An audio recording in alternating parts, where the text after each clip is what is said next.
Hi, so welcome everybody, and a big hello and welcome to all the brand new members who've joined the Strong Woman Sisterhood. We've had a huge jump in members over the last few weeks, so it's always lovely to see all the new faces in the group. So a big welcome. So on behalf of all the newbies to the Strong Woman Sisterhood, just to give you a bit of a background, the Strong Woman Sisterhood was really born out of a passion to encourage and inspire and support women who might be struggling with taking time for themselves to be healthy, and just really take that time and to take time for some self-care.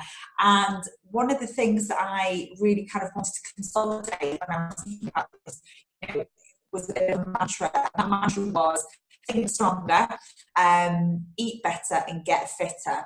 And I think when all those three things come together, we're healthy. So it's not just physical health, but it's that mental well-being as well. So my aim with this group and this community is to really share with you some of the most amazing guest speakers and share some other insights from other amazing women who are doing really, really amazing things.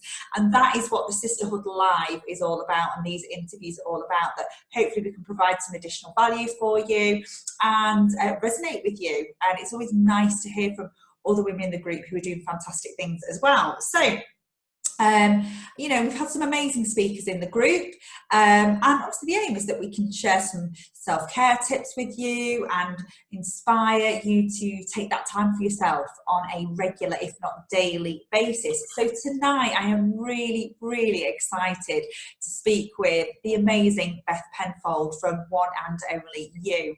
So Beth and I met, it was kind of early this year, I think, wasn't it, Beth?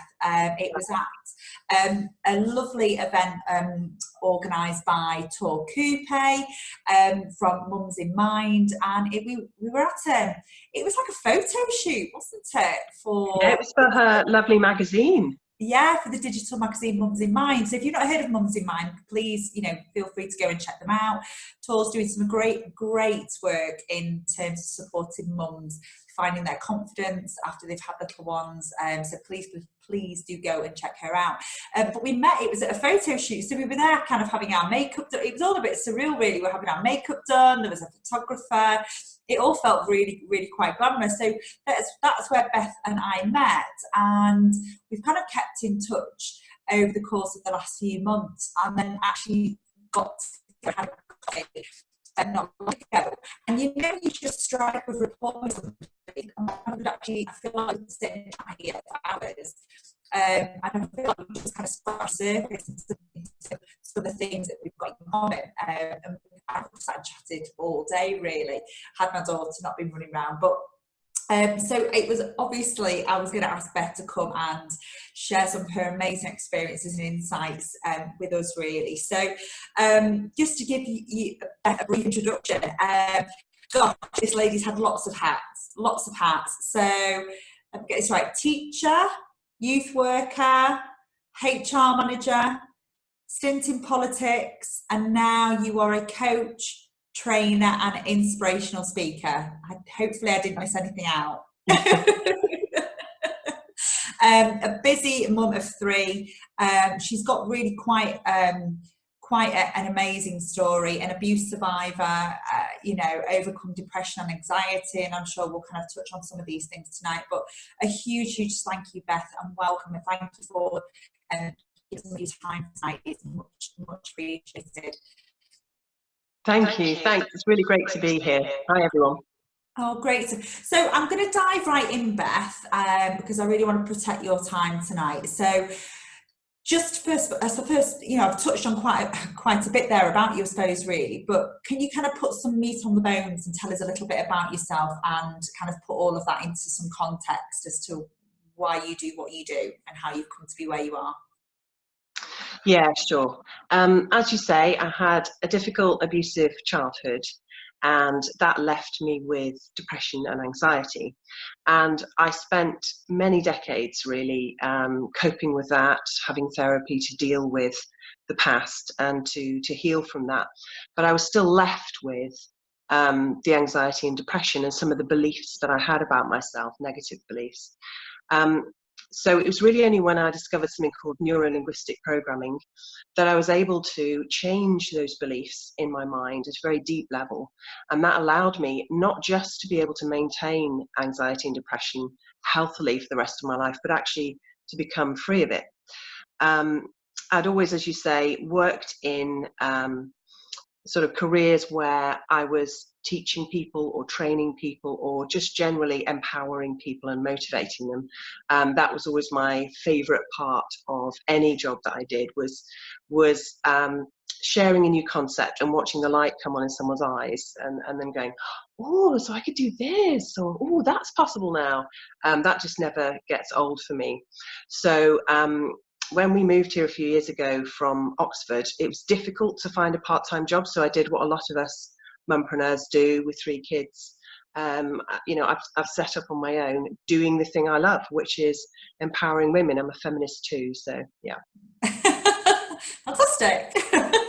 And why? So that's so interesting, because obviously you've come from a background of having, you know, an abusive childhood, as you say, and it's really interesting you've gone into all the roles that you've done, I suppose, have been to help and to serve other women. That's so interesting. You know, there's that real kind of caring aspect to come out of that is amazing, really.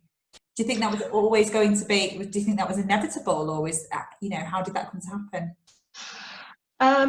I've got to be honest, I just get a kick out of it, you know, and I think a lot of us in these sorts of businesses where we're providing a service, we do, you know, some people get a kick out of, I don't know, buying and selling companies, or, you know, everyone in medicine gets a kick out of healing people physically and things. You know, some people get a kick out of making a lot of money. For me, it's getting a kick out of inspiring other people and empowering them. So yeah, it's something I've always done. I was doing it even as a child, really. And then as I healed, I thought, crikey, you know, if I can do this and I'm just a normal average person, then that means that every woman that's been abused. I also had a sort of a domestic abuse relationship, because when you have abuse as a child, you tend to accept rubbish behavior from other people. So my sort of relationship in my late teens was a domestic abuse relationship. So again, once you heal from that, you think, gosh, if I can do it, anyone can do it, you know, and I just want to help, really want to help. Oh, amazing. You talked about neuro-linguistic programming, and I hear the phrase NLP, and I've heard it before, and I'm not quite sure what that is. Can you just explain, for anyone who doesn't know what that is, what exactly it is? Yeah, sure. Well, it's a bit of a mouthful, isn't it? But we call it NLP, and it's actually been around since the 70s. And the sort of the top people in the world have been using this for many years. So people like President Obama, Oprah Winfrey, Tiger Woods, David Cameron, all sorts of people in the upper echelons of society have been using NLP to improve their performance. Top CEOs and athletes have been using it. And it's essentially a way of modeling excellence. So it's finding out how somebody does something well, and then taking on that strategy, as we call it, for yourself. And what I do, how it boils down to sort of day to day seeing my clients, is that most of my clients, they come to me with a specific problem. It's not like their whole life has slid out of view. Most of their life's going fine, but they've got a specific problem. So what we do is we open up the problem, and we find resources, stuff that they're doing really well in other areas of their life, and we move that into the area where they're not succeeding. So it's kind of, as a coach, I believe that everybody already has all the resources and skills they need to solve their own problem, and their own solution is going to be the best one, because it's not like mentoring where I say, so I did it this way, this worked for me, this is my t-shirt, you have it. It's asking a series of questions that allows the person to become aware that if they're good at doing this over there, then there's no reason really why they can't be doing this over here too. So it's kind of opening you up to the resources that you already have inside, so that you can optimize your performance in every area of your life. That's so interesting, actually, and that kind of leads on really nicely to one of the conversations that we had when we met up a few weeks ago for coffee, because obviously you know, as you know, I'm really into fitness and helping other people get started with their own fitness journeys, and you know, in all forms really. I mean, obviously I jump around in my living room, but for me, one of the things that I hear a lot from people is, I can't or I couldn't do what you do. So you know, it might be that they, you know, are really great at other aspects of everything they do in their career or whatever, but for some reason they can't, they really struggle to take that time for themselves as busy women, for a number of reasons really. You know, time, mum guilt, you know, whatever it is. And you know, I hear the phrase I can't, or I just couldn't. So I'll give you an example. What I get quite a lot is, because I get up quite early to work out, I've got 2 young children, and I just find, for me personally, I prefer to have that quieter time at the start of the day to kind of focus on me a little bit, because once the kids are up, it's mental and the day flies by. And then, you know, as the day goes on, I procrastinate doing my workout, as most people do, and my motivation kind of dwindles as the day goes on. So I just rather get it done out of the gate first thing during the day. And one of the things people say to me is, oh, I couldn't get up at 5:30 or 6 o'clock and do work. I just couldn't. I'm just not a morning person. And so that's really interesting to me, because when you talk about that concept of people saying, I can't do things in certain areas of their lives, but maybe they do other things really, really, really well. So can we just talk about that a little bit, and how I can't holds us back? What would you kind of say to people about that? Well, the first thing I'd say is, no, you can't yet.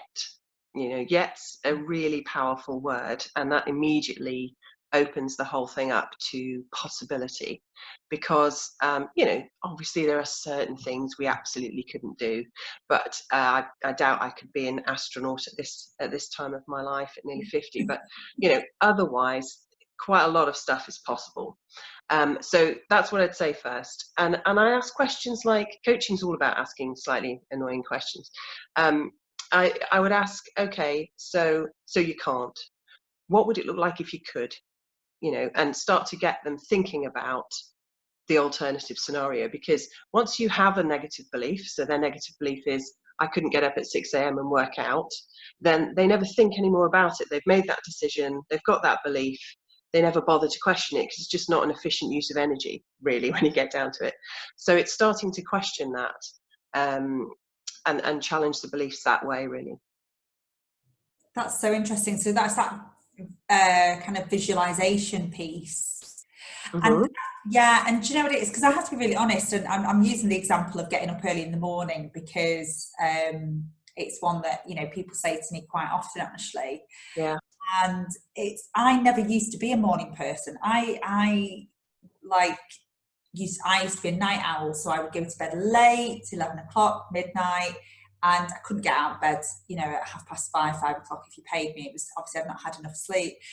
And it was really interesting, because part of that process, and it's taken me a long time to get to be a morning person, and it's really funny, I always say to people, like, well, if you just set an alarm for like 5 o'clock, you're not going to get up, because you can't just change it. It doesn't just happen like that. But it was actually a case of sitting down and visualizing what my perfect morning would look like. So, okay, so I would get up at 5 o'clock and I would drink some water, and then I would remember to take my thyroid meds, because I always forget to take them. And then I would read for 10 minutes, and I would take my pre-workout, and then that would kick in, you know, and I kind of mapped it out, really.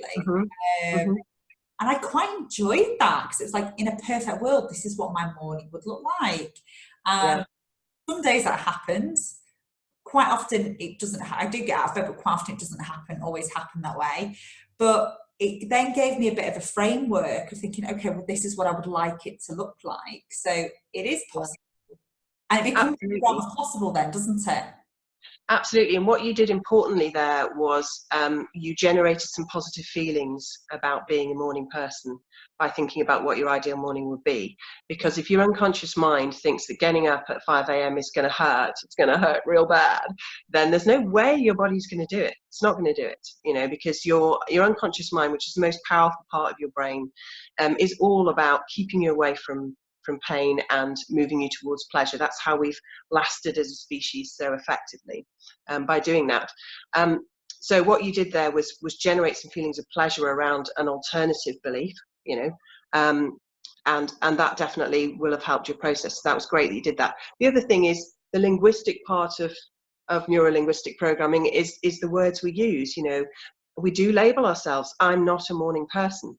I did this with running for so many years. I've probably been trying to run for about 25 years since I was a rower, and we used to have to do a bit of running as part of the training, and I was rubbish at it.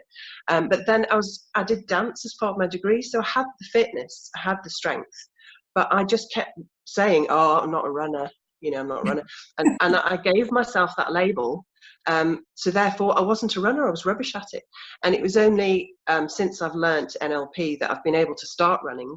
And it was because I dropped that label, and instead, every time I put my trainers on, I said to myself, I'm a runner.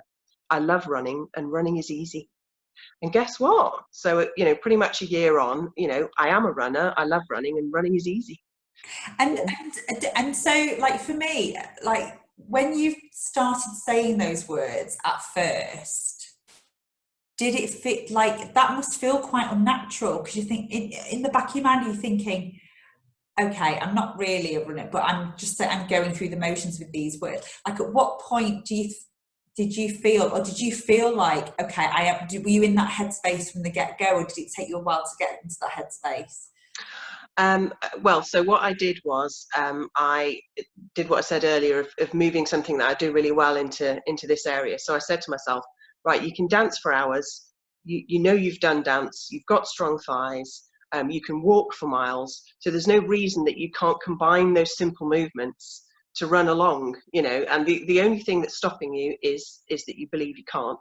And then I did the same thing as you about generating really positive feelings. So I just stuck loads of pictures of fit women running along beaches and things, you know, and I'd look at those pictures and go, I want to be that. And my big fantasy, which I now am happy to say is a reality for me, is the idea that you could, you know, travel for business or go on holiday to anywhere in the world, just put your trainers on and go, you know, and now I can do that. And so again, I created a visualization of fantasy, something that developed feelings of pleasure that made my unconscious mind want me to go after that goal. And I built it like that. And you have to work at it. I mean, you know, you can't change a belief like that. You can't do it. As you know, the brain is plastic, has incredible plasticity, which means that you can completely rewire it to have a new belief at the unconscious level, which means it's great. You don't have to use willpower or anything. So it's great for giving up smoking or shedding weight, anything like that. But that can take about 12 weeks. So yeah, as I say, every time I put my trainers on, I had to say that to myself. I had to do that visualization, I had to feel those feelings of pleasure, and then I went and did it. And then now I automatically, as I put my trainers on, feel those feelings of pleasure, and I go and do it. Yeah, there is, I think that's the thing quite often, isn't it, is that people want to make a change, whatever it is, whether it's with their health or their relationships or career, whatever it is. And I think certainly what I found from my own experience is that I think, right, well, I'm going to do this. And it's a good example of this is the New Year's resolution thing, which I hate the whole. It's January. In fact, I just wrote a book. I sent in my mail out to my mailing list last night. I kind of wrote a bit about this. I was like, January is just BS, because we kind of build up to like, oh right, well in January I'm going to do this, and we have these great big ideas. And I used to do it every single year, make these New Year's resolutions, really like grand gestures of like big changes I wanted to make, which there's nothing wrong with that. There's absolutely nothing wrong with wanting to make those changes. And you know, and it kind of was all really novel for January really, and then by February you kind of slips back into my old habits, because I hadn't really done any work on the mindset piece, which is the bit that you're talking about. And I think we are creatures of habit. You know, we like to stick with what's comfortable, despite the fact that we might want to change. You know, we do kind of slip back into the comfortable way of being. And so actually, I really subscribe to what you talk about in terms of the whole, the 12-week thing. And there was actually something there's a quote I read somewhere, and it was like, when you're getting healthy, you know, for the first, I can't remember what it is, for the first 4 weeks, you won't even feel like anything's happening. And then after 8 weeks, you'll start to feel better. And after 12 weeks, other people will start to notice. Do you know what I mean? Mm. So you have to have that kind of, you've got to allow yourself that period to make it work. And what I really love about it is that you get to, there is no, like, just because I do it my way doesn't mean that the way I do it is right for you, you know. And I think the beauty of this whole process is that you get to create it, you get to mold it, work for you. Do you agree? Absolutely. I really believe that the most robust solutions for people are going to be the ones that come from themselves. And that's why coaching at its purest is literally just a series of questions that allow the person to consider a problem from a view they've not looked at before, a perspective they've not looked at before. And, we were saying this in our conversation, weren't we, about how, the mindset is everything, really. You know, for you to get success for your clients, they need to address in their heads how they feel about being a morning person and sticking to a routine and things like that, and it definitely does take about 12 weeks for that. I mean, that's why my coaching program lasts 12 weeks, because it's not fair to clients otherwise. They're just not going to get the results, permanent lasting results, unless they are accountable and working on it for all that time.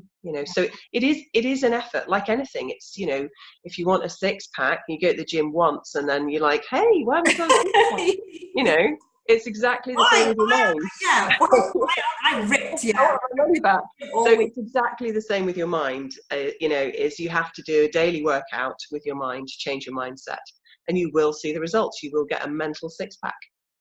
I really love what you talked about when you use the power of the word yet. Mm-hmm. And I've come across this concept before, and it's really, really interesting. I think there's another lady in this community called Heather Rose, who runs an organisation called Mindset and Me, specifically around mindset work with children. Cool.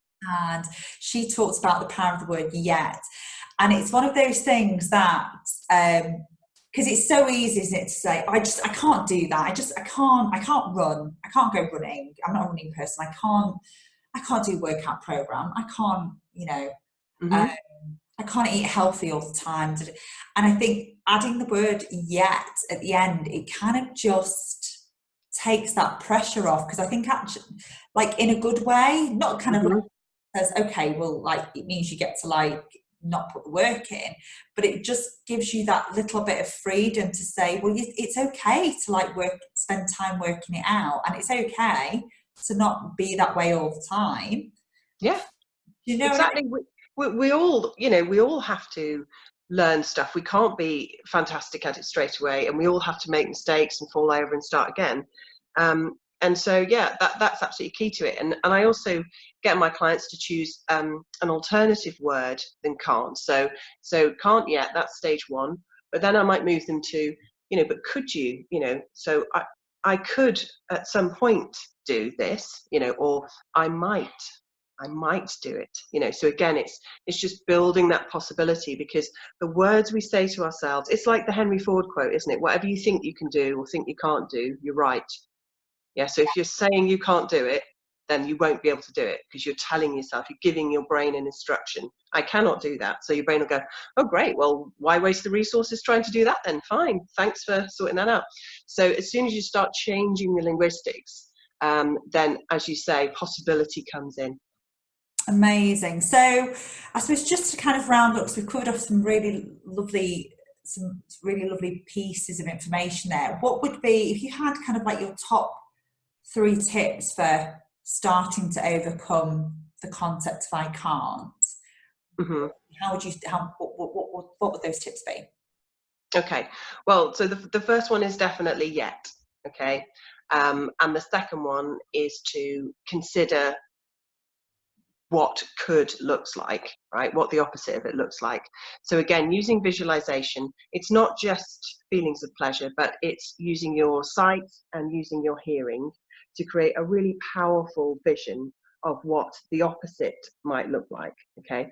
And also, I talked earlier about how you model excellence. So stuff, you know, if you've got nothing in your own life that suggests you're going to be able to do a particular exercise routine or whatever, then what you can do is you can look at what other people are doing. So you could, if you know someone who's really good at fitness, just go and say to them, you know, how do you get out of bed in the morning and do that? What is it you do that makes you so successful at running? You know, what training do you do to be successful at marathons or whatever?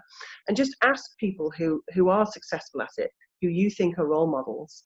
And most people be happy to share, and it's kind of, oh yeah, well I found it really difficult at first, but then I started doing this and that, and you can actually just model the behaviors that of someone you know. Or if you don't know anyone personally, read up on an athlete, you know, read one of these books about, you know, how I became a marathon runner or whatever, or, you know, and read about their techniques and think, you know, could I do that? Do I do that? You know, so it's fine to, if you're not running those sorts of strategies in your own, in other areas of your life, to look outside and model other people that you look up to who are doing stuff really well, and you can do it too. Oh, amazing, Beth! Thank you so much, Beth. So, Beth, just really quickly, can you just give us a bit of an overview of One and Only You, and where how women can reach out to you? I know that you've got a community on Facebook. So could you just tell us a little bit about that while we've got you? I would love to, thanks. So please come and join my lovely Facebook group. It's called The One and Only You Group, and the and is like a squiggly ampersand. Come and join in that, because there's all sorts of tips and ideas, and I'm doing little videos all the time exclusively for that group about all things empowerment. You know, how to make change, how to change your beliefs, how to do better at things, how to feel happiness and success. Excitingly, I'm launching a group coaching program in January. So there'll be more information about that. That's going to be a monthly sit down in a supportive female-only environment, to basically amp up your life, create a fantastic vision for 2020 vision. It'll be all about, you know, becoming inspired, setting goals, being accountable, really living your best life for 2020. So that's exciting, and that's going to be coming soon. Love it. Love the 2020 vision. That's well, it's a new decade. Lots to be excited about, isn't it? It's really good, really good. Well, listen, Beth, thank you so much. It's been an absolute pleasure speaking with you, and I'm sure we will speak again, and we will talk about some other stuff in the future. So thank you so much for your time, and you know, gifting us with your time tonight. And anybody who obviously wants to reach out to Beth, obviously she's in the group, please feel free to reach out to her, and she can obviously have a chat with you in a little bit more detail about what she can do with you. That's great. Thank you so much, Beth. Oh, thank you, Rachel. I really enjoyed it. Take care. Have a great evening. Bye-bye. All right, cheers. Bye.